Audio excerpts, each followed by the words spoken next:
Hi guys, welcome to Kathaippoma. நம்ம இன்னைக்கு spring ஃபீவரோட அடுத்த பார்ட் தான் பார்க்க போகிறோம். ஸோ கடைசியாக என்ன பார்த்துருப்போம் அப்படின்னா, நம்ம நீஸ் வந்து அந்த லேண்டோட அக்ரிமெண்ட் வந்து பார்த்துருப்பான் இல்லையா. இறந்து போன அம்மாவோட கையெழுத்து இந்த அக்ரிமெண்ட்டில் என்ன பண்ணுது அப்படிங்கிற மாதிரி அந்த அக்ரிமெண்ட்டை எடுத்துகிட்டு நேராக அங்கிள் கிட்ட போய் கேட்பான்.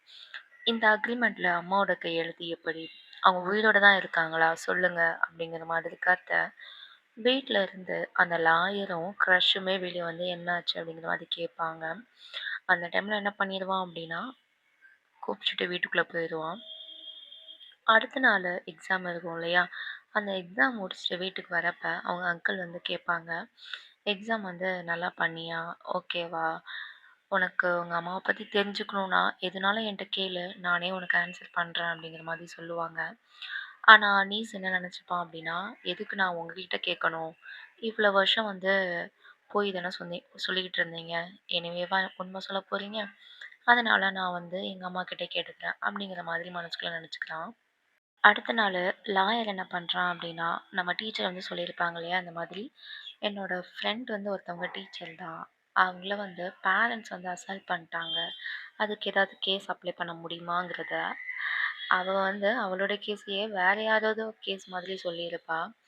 லாயரும் என்ன பண்ணுவான் அப்படின்னா, ஸோ அது கேஸுக்கு தேவையான பாயிண்ட்ஸ் எல்லாம் நோட் பண்ணிவிட்டு, இந்த பாயிண்ட்ஸ் எல்லாம் வந்து உங்கள் ஃப்ரெண்டுக்கு யூஸ் ஆகும், அதனால அவங்கக்கிட்ட கொடுங்க அப்படிங்கிற மாதிரி சொல்ல, இவளும் வந்து இப்போ அந்த கேஸ் எல்லாம் வந்து பார்க்கல, இதுக்கு போனது போனதாகவே இருக்கட்டும் அப்படிங்கிற மாதிரி சொல்ல, அது எப்படி, அது என்றைக்குமே விட முடியாது, எப்போவுமே நமக்கு கஷ்டமாக தான் இருக்கும், அதனால நம்ம வந்து என்ன பண்ணுறது தான் நல்லது, அதை வந்து ஃபேஸ் பண்ணுறது தான் நல்லது, இதை சொல்லியே உங்கள் ஃப்ரெண்ட்ட கொடுங்க, எதுனாலும் நான் ஹெல்ப் பண்ண இருக்கேன் அப்படிங்கிற மாதிரி லாயர் சொல்லி அந்த ஃபைல்ஸ் வந்து கொடுக்குறான்.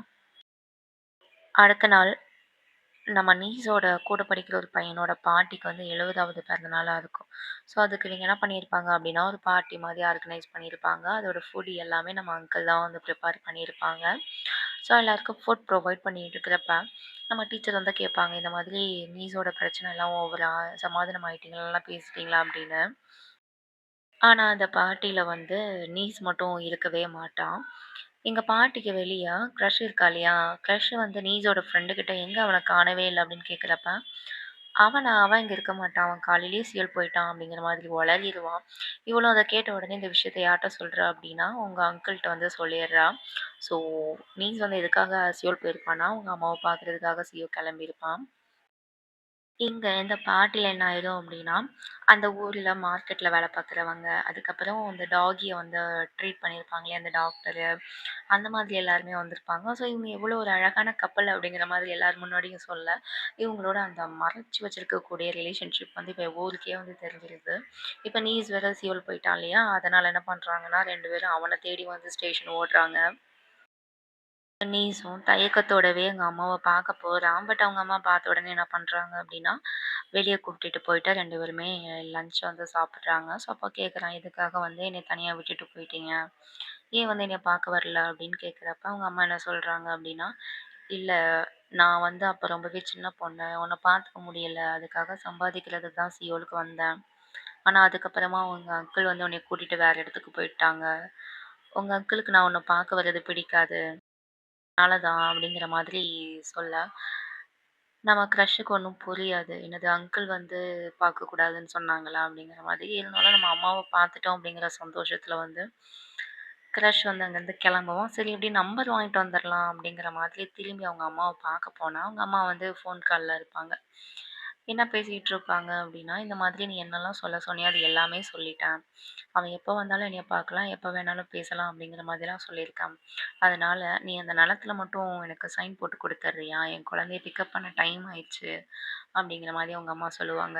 ஸோ அதே சைட்ல இங்க நம்ம அங்கிள வந்து காட்டுவாங்க. ஸோ அங்கிள் தான் வந்து அவங்க அக்காவுக்கு கால் பண்ணி சொல்லியிருப்பாங்க. என்ன அப்படின்னா, இந்த மாதிரி நீஸ் உன்ன பார்க்க வரான். அவன வந்து நல்லா பார்த்துக்கோ. இவ்வளோ வருஷம் நீ அவன கவனிக்கல. இனி அவன் எப்போ வந்தாலுமே என்ன பண்ணு, நீ அவன நல்லா பார்த்துக்கோ. அப்பனா தானே உனக்கு அந்த லேண்ட் அக்ரீமெண்ட்ல சைன் போட்டு தருவேன். அப்படிங்கிற மாதிரி அவங்க அங்கிள் சொல்லியிருப்பாங்க. ஸோ இத கேட்குற நீஸுக்கு வந்து அப்பதான் புரியும். ஸோ நம்ம அம்மா வந்து நம்மள ஒதுக்கி வச்சுட்டு போயிருக்காங்க அப்படிங்கிறது. அவன் என்ன பண்ணிருவான் அப்படின்னா, சியோலருந்து கிளம்பலாம் அப்படிங்கிற மாதிரி இந்த விஷயத்த யார்ட்ட சொல்லுவான் அப்படின்னா, க்ரஷுக்கு கால் பண்ணி இங்கேருந்து கிளம்ப போறேன். உன்னால வர முடியுமா? அப்படிங்கிற மாதிரி சும்மா தான் கேட்பான். ஏன்னா ரொம்பவே லோவா ஃபீல் ஆகுறான்ல. ஸோ யாராவது கூட இருந்தா நல்லா இருக்குமே அப்படிங்கிறதுக்காக வந்து அந்த பொண்ணுட்ட கேட்டு பார்ப்பான். எங்க அங்கிளும், டீச்சரும் ஸ்டேஷன்ல நீஸ்க்காக வெயிட் பண்ணிட்டுருப்பாங்க. அப்போ ஒரு குட்டி பையன் விளையாடுறத பார்த்துட்டு அங்கிள் வந்து, எப்படி நீஸ் எழுதுனான் அப்படிங்கிற கதைய வந்து டீச்சர்ட்ட சொல்றாங்க. இந்த மாதிரி அவன் கிண்டர் கார்டன் படிச்சுட்டு இருந்தான். அப்போ அவங்க ஸ்கூல்ல வந்து ஒரு கல்ச்சுரல் டே. அதில எல்லாருமே என்ன பண்ணாங்க அப்படின்னா, பாட்டு பாடிட்டு இருந்தாங்க அவங்க அப்பாவ பத்தி. ஆனா, என்னோட நீஸ் மட்டும் எதுவுமே பாடல அமைதியாவே இருந்தா.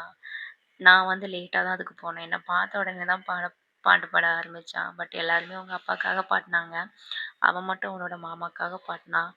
அப்ப எனக்கு ரொம்பவே அழுகையா இருந்துச்சு. எல்லாரும் நெனச்சிருப்பாங்க சந்தோஷத்துல அழுறேன் அப்படின்னு. ஆனா இல்ல, அம்மா, அப்பா இல்லாம என்னோட நீஸ் வந்து தனியா வளர்றானே! அவனுக்கு வந்து என்னால வந்து அங்கிளால ஒண்ணுமே பண்ண முடியலையே! அப்படிங்கிற மாதிரி நெனச்சு தான் நான் கஷ்டத்துல அழுதேன். ஆனா அது யாருக்குமே தெரியாது அப்படிங்கிற மாதிரி, அந்த நினைவுகள் எல்லாமே வந்து டீச்சர்ட்ட ஷேர் பண்ணிக்கிட்டு இருக்கான். ஸோ இங்க வந்து க்ரஷ்ஷ வந்து நீஸ் வந்து கூப்ட்டுருப்பான் இல்லையா? இவனும் என்ன பண்ணுவான், "நானா எனக்கு ஹெல்ப் பண்றியா? இந்த மாதிரி நான் அவன பார்க்க போணும். சியோலுக்கு ட்ராப் பண்றியா?" அப்படிங்கிற மாரி கெஞ்சி கூத்தாடி லாயரோட என்ன பண்ணுவான் அப்படின்னா, அந்த க்ரஷ் பொண்ணு வந்து சியோலுக்கு கெளம்பிருவா.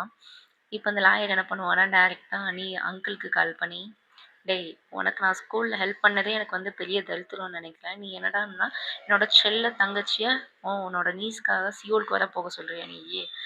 ஒழுங்கு மரியாதையா வந்து உன்னோட நீஸ பார்த்துக்கோ" அப்படிங்கிற மாதிரி இன்ஃபார்ம் பண்ணுவாங்க. க்ரஷும் வந்து நீஸ் கிட்ட பேசுவா. "நீ எதுக்கு உங்க அம்மா மட்டும் உன்னைய விரும்பலன்னு கவலைப்படுற? நம்ம ஊர்ல எல்லாருக்குமே உன்ன பிடிக்கும் தெரியுமா?" அப்படிங்கிற மாதிரி கேட்க, "எங்க அம்மாவுக்கு மட்டும் இல்ல. இன்னும் ஒருத்தருக்கு கூட என்னைய பிடிக்காது." அப்படிங்கிற மாதிரி க்ரஷ் சொல்ல, "யாருக்கு?" அப்படின்னு அந்த பொண்ணு கேட்கும். "வேற யாருக்கு? உனக்கு தான்." "எனக்கா?"